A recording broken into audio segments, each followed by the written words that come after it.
Bon, bah déjà, excusez ma voix, hein.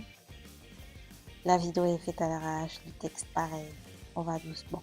Donc là, j'explique qu'en fait, j'ai fait des prototypes sur papier, j'ai fait le dessin, j'ai évalué la distance par rapport au dos de la personne qui doit faire le post-it et j'ai fait 2 prototypes différents. Je dirais le deuxième. Donc, il faudra reporter les distances sur mon plan de travail. Allons-y. Donc, on fait les équivalences entre mon prototype et la taille réelle de l'arbre. Je prends les mesures de mon prototype que je multiplie par le facteur et ainsi de suite jusqu'à la fin.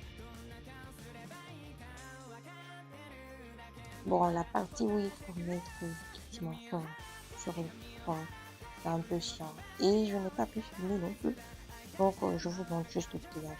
Principalement, c'est le pliage sur les traits qui sont marqués, que vous avez reporté sur le carton. C'est tout. Relax.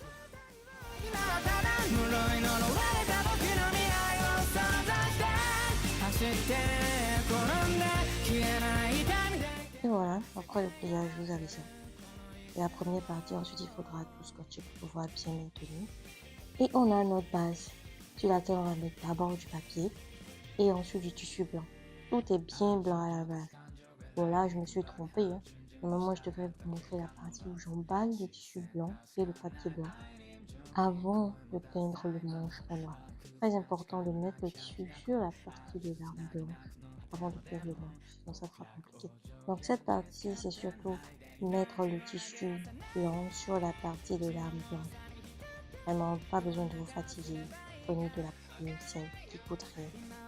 Vous reproduisez les mêmes dimensions sur le tissu, vous les coupez et puis vous collez avec de la plume. On ne se prend pas la tête du tout. Bon, perso là, j'ai un peu gavé. J'ai pas eu le courage de vous montrer la façon dont j'ai emballé la partie blanche de l'arbre. I could not. Mais ne vous prenez pas la tête, comme je dis, vous prenez votre popeline blanche, vous la coupez en bandes de diamètre de votre choix et puis vous emballez le plus simplement possible. Par contre, pour faire les taches noires, moi je vous conseille d'utiliser de la peinture acrylique parce que j'ai utilisé différents types de l'encre, de la peinture simple et tout, de la peinture pour céramique, tout ça, mais je vous conseille vraiment l'acrylique, ça fait un très bon rendu. Et le pinceau, ne vous fatiguez pas, un pinceau très simple. Trempez votre acrylique dans de l'eau, une toute petite quantité d'eau, et puis vous tamponnez. Et comme d'habitude, pour faire les bandes de la colle, on se prend pas la tête.